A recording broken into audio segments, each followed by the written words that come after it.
వెళ్ళిపో.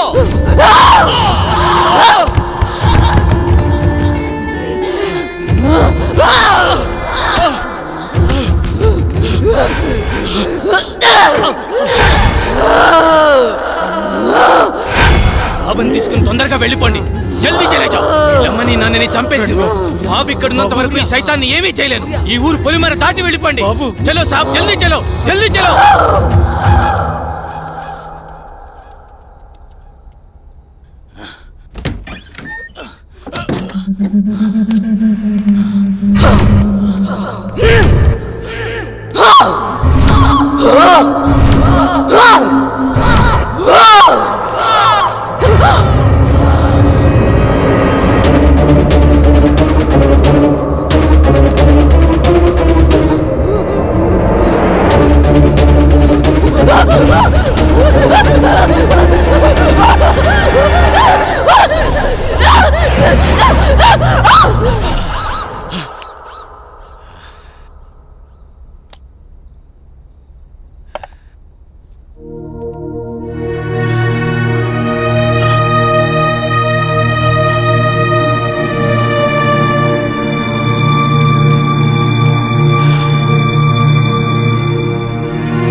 లోటు తప్ప మరే లోటు రాకుండా పెంచి పెద్ద చేశాను వాణ్ణి.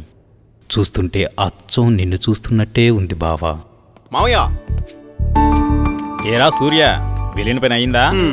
దీంతో వెళ్తే పని అవుతుందా మావయ్య? పొద్దున్నుంచి తిప్పని షాపు లేదు, కొన్న వస్తువు లేదు. చూడు నాన్న, ఏదైనా నచ్చితేనేగా కొనేది. ఏది పడితే అది కొంటామా? కొనలేం. ఇలా అయితే ఎప్పటికీ ఏమీ కొనలేం. కొంటానుగా షాపింగ్కి వెళ్ళేది. ఏదో టైం పాస్. టైం పాస్ కి నేనే దొరికానా? నీతో టైం స్పెండ్ చేయటం నాకు ఇష్టం బావా. సరే ఇంకాపండి. మీకు నిజం చెప్పాలి. మీ నాన్న పేరు రాజా రవీంద్రవర్మ, మీ అమ్మ పేరు చంద్రమతి. వాళ్ళిద్దరికీ ఒకే ఒక కొడుకువి నువ్వు. నీకు ఊహ తెలియకముందే వాళ్ళిద్దరికీ యాక్సిడెంట్ అయి చనిపోయారు. పోతూ నిన్ను నీ ఆస్తిని నా చేతిలో పెట్టి చనిపోయారు. ఆ రోజు నుండి ఈ రోజు దాకా నేను వీటిని జాగ్రత్తగా కాపాడుకుంటూ వస్తున్నాను. నాకా వయసు అయిపోయింది, మరి ఆ బాధ్యతలన్నీ నువ్వే తీసుకోవాలి. ఇవన్నీ నీకప్పచెప్పి నేను రెస్ట్ తీసుకోవాలనుకుంటున్నాను. అవన్నీ చూపించడానికి అనంతగిరి తీసుకువెళుతున్నాను. మనం రేపే బయలుదేరుతున్నాం. మీ ఇష్టం మావయ్య, ఎలా తోస్తే అలా చేయండి. నాన్న బావా రేపు అనంతగిరి వెళ్తున్నారు. నన్ను కూడా రమ్మన్నారు. నేను వెళ్తున్నా. నువ్వు కూడానా? వద్దక్క, ముగ్గురు వెళ్ళిపోతే నాకు బోర్గా ఉంటుంది. అయినా నేను ఒక్కదాన్నే ఉండలేనక్క. ప్లీజ్ అక్క. ఏంటి ఆ మాటలు? ఎప్పుడు లేంది. నువ్వు జర్నలిస్ట్వి. Be Brave. ఓకే అలాగే. కానీ నువ్వు మిస్ అయితే బావా నాకే.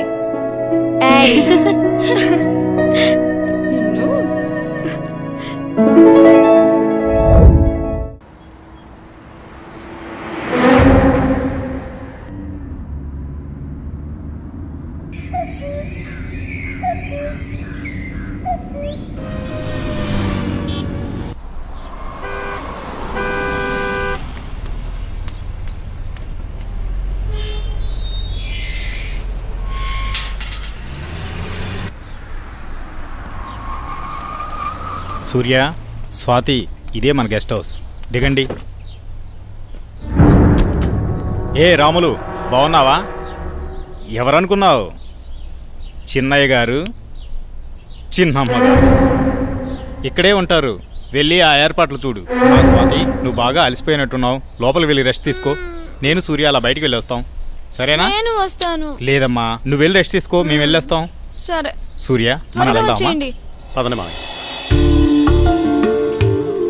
బాబు సూర్య, మావయ్య ఇదే మన ఎస్టేట్. రోజు మీ నాన్నగారు జాగింగ్కి ఇక్కడికే వచ్చేవారు. ఇన్నాళ్ళకి నువ్వు వచ్చావు. అదిగో ఆ కనిపించేదంతా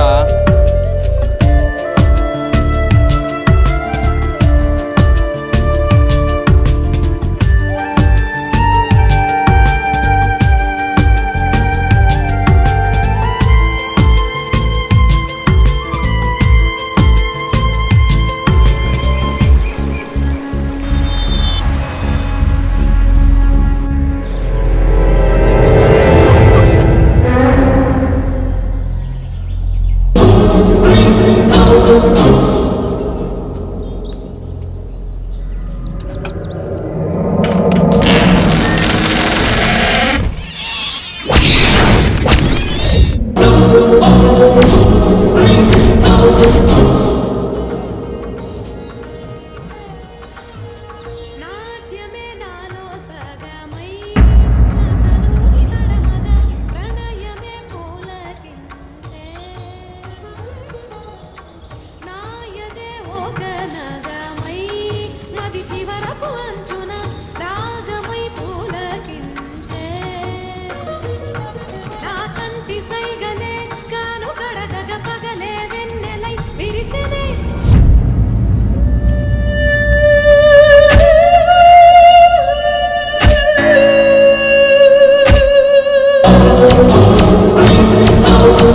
చెప్పు స్వాతి, ఏంటి ఫోన్ చేసావు? బయలుదేరారా బావా? బయలుదేరుతున్నాం. త్వరగా వచ్చేయండి. వచ్చేస్తున్నాంలే.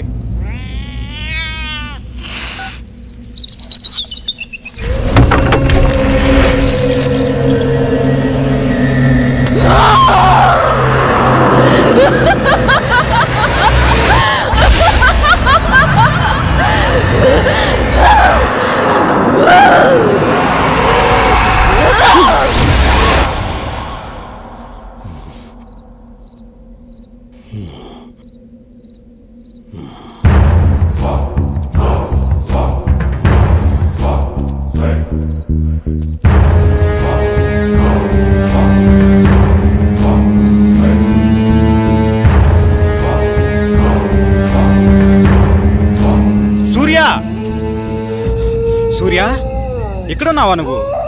నిన్ను కారులోనే కూర్చోమన్నాను కదా, నువ్వు పైకి ఎందుకు వచ్చావు? పద, వెళ్ళిపోదాం. బాబు సూర్య, నిన్నే. బాబు, బాబు.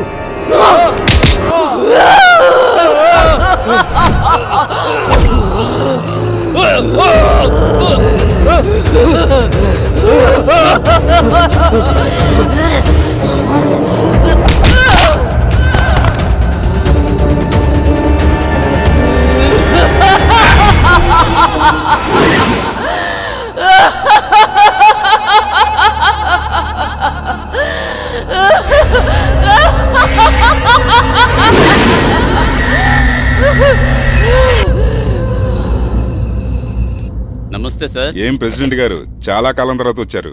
మాతో పని పడిందా ఏంటి? అలాంటిదే. ఆస్తి గొడవలు ఎక్కడ దాకా దారి తీస్తుందో అని ఒక్క మాట మీతో చెప్పెడదామని వచ్చా. దానికోసం ఇక్కడ దాకా రావాలా? సార్, నిజంగా ఫోన్ నాకేం చేస్తే తెలీదు సరిపోయేది సార్. కదండి. నేను ఈ మర్డర్ చేయలేదు సార్. ఏయ్!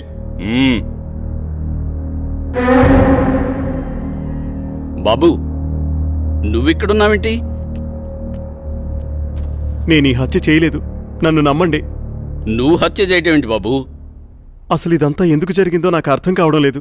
ఎంతో ప్రాణంగా పెంచిన నా మావయ్యను నేనెందుకు చంపుకుంటాను? నువ్వెలాంటి వాడివో నాకు బాగా తెలుసు బాబు. మాకు డెడ్ బాడీ దగ్గరే దొరికాడండి. ఇతను అలాంటి వాడి కాదండి. వాళ్ళ మామయ్యని తనే ఎందుకు చంపుకుంటాడు? మీరే పొరపాటు పడి ఉంటారు. అయితే డెడ్ బాడీ దగ్గర నువ్వెందుకు పడున్నావు? సార్, నిజంగా నాకే పాపం తెలియదు సార్, నన్ను నమ్మండి ప్లీజ్. ఎస్ఐ గారు, నే చెప్తున్నాను, అతన్ని పంపించండి, నేను హామీ ఉంటాను. ఓకే, తీసుకెళ్ళండి. Thank thank you. You sir. ఒక్క నిమిషం. కేసు తేలేంత వరకు ఊరు దాటి వెళ్ళకూడదు. అలాగే సార్. అసలు ఏం జరిగింది బాబు? ఈ మర్డర్ ఎవరో చేసి అది నా మీద వేశారు అంకుల్.